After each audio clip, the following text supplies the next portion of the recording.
ശാന്താകാരം ഭുജഗശയനം പത്മനാഭം സുരേശം വിശ്വാധാരം ഗഗനസദൃശം മേഘവർണം ശുഭാംഗം ലക്ഷ്മീകാന്തം കമലനയനം യോഗിഹൃദ്ധ്യാനഗമ്യം വന്ദേ വിഷ്ണും ഭവഭയഹരം സർവലോകൈകനാഥം.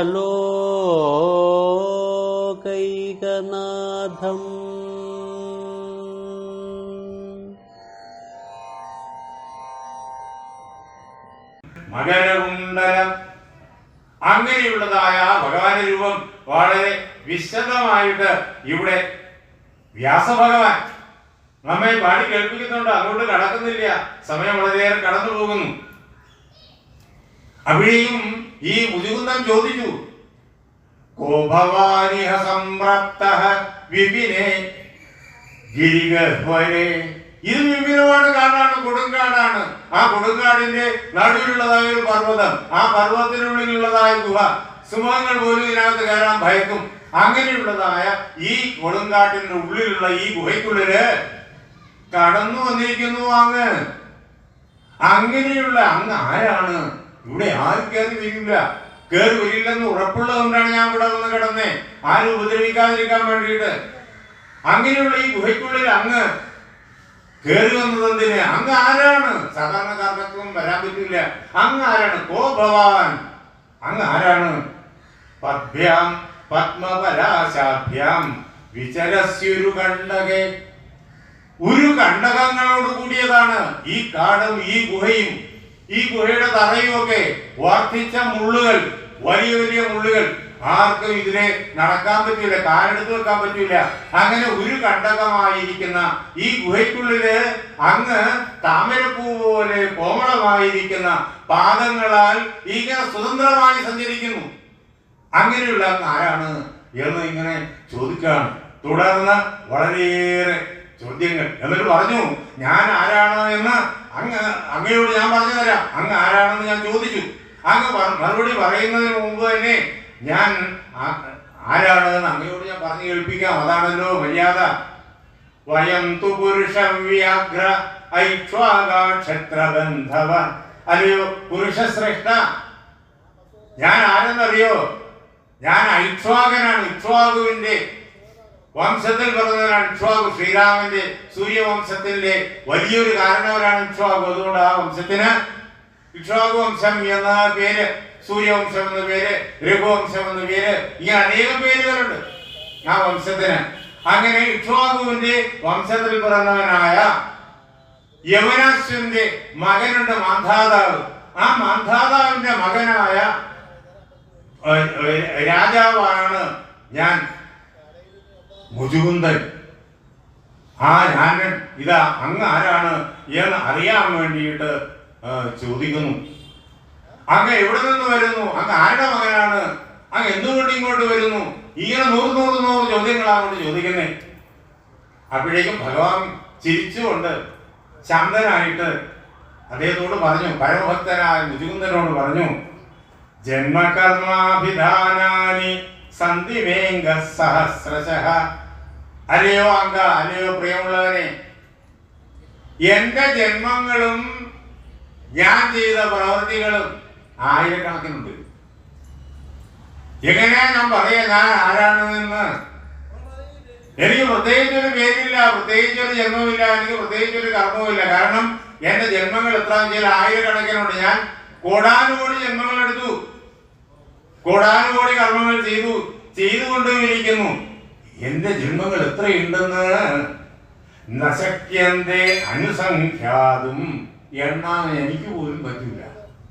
ഭഗവാൻ പറയാ, എത്ര ജന്മം ഞാൻ എടുത്തു എന്ന് എണ്ണി തിട്ടപ്പെടുത്തി പറഞ്ഞു തരാനായിട്ട് എനിക്ക് പോലും പറ്റില്ല. അത്ര കണ്ട് ജന്മങ്ങൾ എടുത്തവനാണ്. അതെ, ഈ ലോകത്തിൽ ഏതെല്ലാം ജീവരാശിയുണ്ടോ അതെല്ലാം ഭഗവാനാണ്. നമ്മൾ ഭൂമിയുടെ ഒരു അറ്റത്തിരുന്നുകൊണ്ട് ഈ ഭൂമിയുടെ ഒരു അംശത്തെ കാണുന്നു, ഈ ജഗത്തിലെ കുറെ നക്ഷത്രങ്ങളെയും കാണുന്നു ദൂരെ വെച്ച്. ബാക്കിയൊന്നും നമ്മൾ കാണുന്നില്ല.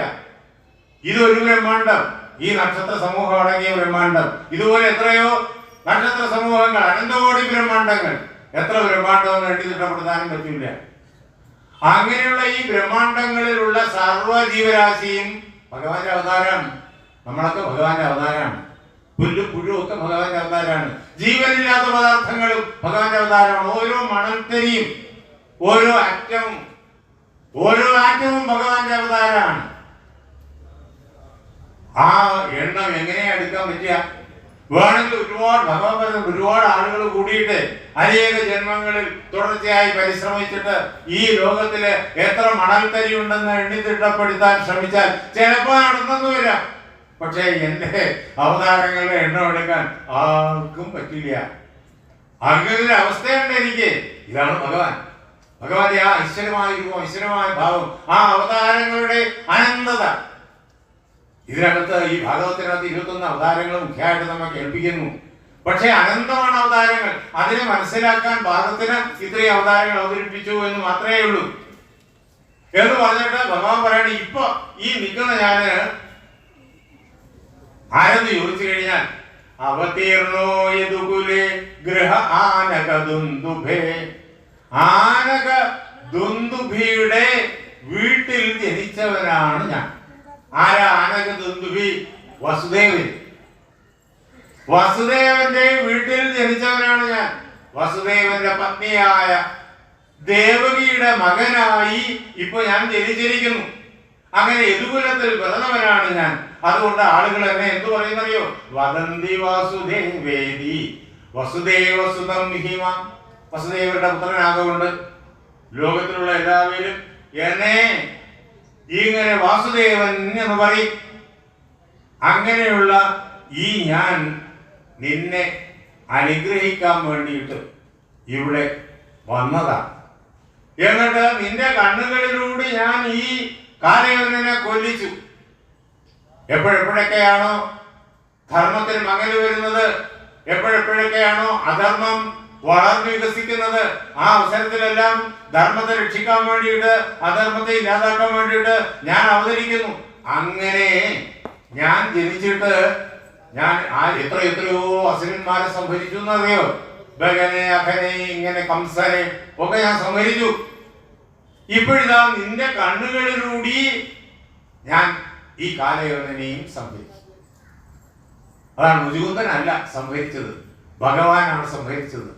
മുചുകുന്ദൻ ഒരു ഭഗവാന്റെ കയ്യിലുള്ള ഒരു ഉപകരണം മാത്രം.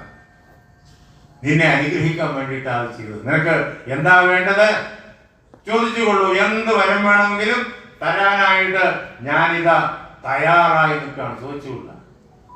അപ്പോഴേക്കും മുചുകുന്ദൻ പറഞ്ഞു, ഭഗവാനെ എനിക്ക് സമ്പത്ത് വേണ്ട, എനിക്ക് അധികാരം വേണ്ട, എനിക്ക് സാമ്രാജ്യം വേണ്ട, എനിക്കൊന്നും വേണ്ട. ന കാമയേന്യം തവ പാദസേവനാത് അകിഞ്ചന പ്രാർത്ഥ്യതമാ വരം വിഭോ. എനിക്ക് അങ്ങയുടെ പാദസേവനം മാത്രം മതി. അതല്ലാതെ കണ്ട് എനിക്ക് അല്ലയോ വിഭോ വേറൊന്നും തന്നെ ആവശ്യമില്ല. ഈ ലോകത്തില് വിവേകം ഉദിച്ചിട്ടുള്ളതായ ആളുകൾക്ക് പ്രാർത്ഥിക്കാൻ കഴിയുന്ന ഏറ്റവും മഹനീയമായ അമൂല്യമായ വസ്തു അത് അങ്ങയുടെ പാദങ്ങളിൽ ഒരിക്കലും നഷ്ടപ്പെടാത്തതായ ഉറച്ചതായ ഭക്തിയാണ്. അതാണ് ഞാൻ അങ്ങയോട് പ്രാർത്ഥിക്കുന്നത്. അല്ലയോ ഭഗവാനെ, അങ്ങയെ കണ്ണുകൊണ്ട് കാണാനുള്ള ഭാഗ്യം അങ്ങയുടെ അനുഗ്രഹത്താൽ എനിക്ക് ലഭിച്ചു. എന്റെ മഹത്വം കൊണ്ടല്ല. അങ്ങനെ അങ്ങയെ എന്റെ കണ്ണുകൊണ്ട് കാണാൻ കഴിഞ്ഞിട്ട് അങ്ങയോട് ഞാൻ രാജസവും താമസവുമായിട്ടുള്ള ലാഭങ്ങളെ കുറിച്ച് അർത്ഥിക്കുകയോ ഒരിക്കലുമില്ല. ഞാൻ അതൊന്നും ചോദിക്കില്ല. എനിക്ക് എന്നും അങ്ങയുടെ പാദങ്ങളിൽ നിന്ന് ഇളകാത്ത ഭക്തി മാത്രം മതി. വളരെയേറെ വിപുലമാണ് മുചുകുന്ദന്റെ സ്തോത്രം. അതൊന്നും തൊട്ടില്ല, കടന്ന് പെട്ടെന്ന് പോവാൻ. അപ്പോഴേക്കും ഭഗവാൻ സന്തോഷിച്ചു. ഭഗവാൻ മുചുകുന്ദനോട് പറഞ്ഞു, എന്തും തരാൻ തയ്യാറായിട്ട് എന്തും തരാൻ തയ്യാറായിട്ട് എന്തു വേണമെങ്കിലും ചോദിച്ചുകൊള്ളൂ എന്ന് ഞാൻ പറഞ്ഞപ്പോ ഭക്തിയാണ് എന്നോട് ചോദിച്ചത്. അല്ലയോ മുതുകുന്ന, ഇതിനാൽ തന്നെ മോക്ഷത്തിന് നീ അവകാശിയായി മാറിയിരിക്കുന്നു. ഒരു കാര്യം ചെയ്യുക, എന്നെ തന്നെ സങ്കല്പിച്ചുകൊണ്ട് എന്റെ നാമം തന്നെ ഉച്ചരിച്ചുകൊണ്ട് ഈ ആയുസ് ഉള്ളിടത്തോളം കാലം ഈ പ്രപഞ്ചത്തിൽ എങ്ങും ഇരിക്കാതെ നിരന്തരം സഞ്ചരിച്ചുകൊണ്ടേയിരിക്കുക. ഈ കാണായ ഈ പ്രപഞ്ചത്തിലെ സമസ്ത ചരാചരങ്ങളും ജീവനുള്ളവയെന്നോ ജീവനില്ലാത്തവയെന്നോ ഉള്ള ഭേദമില്ലാതെ കണ്ട് എല്ലാം ഞാൻ തന്നെയാണ് എന്ന് അറിഞ്ഞുകൊണ്ട് നിരന്തരം സഞ്ചരിച്ചു കൊണ്ടിരിക്കുക. അങ്ങനെ അങ്ങക്ക് മോക്ഷത്തിന്റെ പടിവാതിക്കലെത്താൻ വീണ്ടും ഒരു ജന്മം കൂടിയുണ്ട്. അന്ന് അങ്ങ് സമ്പൂർണമായ തപസ്വാധ്യായ നിരതനായിരിക്കുന്ന ഒരു മഹാഋഷിയായി പരമാത്മാവില് എന്നില് ഞാൻ തന്നെയായി വിലയം പ്രാപിക്കും എന്ന മുചുകുന്ദനെ അനുഗ്രഹിക്കുന്നത് നമ്മൾ ഭാഗവതത്തിലെ ഈ ദശമസ്കന്ധത്തിലുള്ള 51-ാമത് അധ്യായത്തില് നേരിട്ട് കാണും.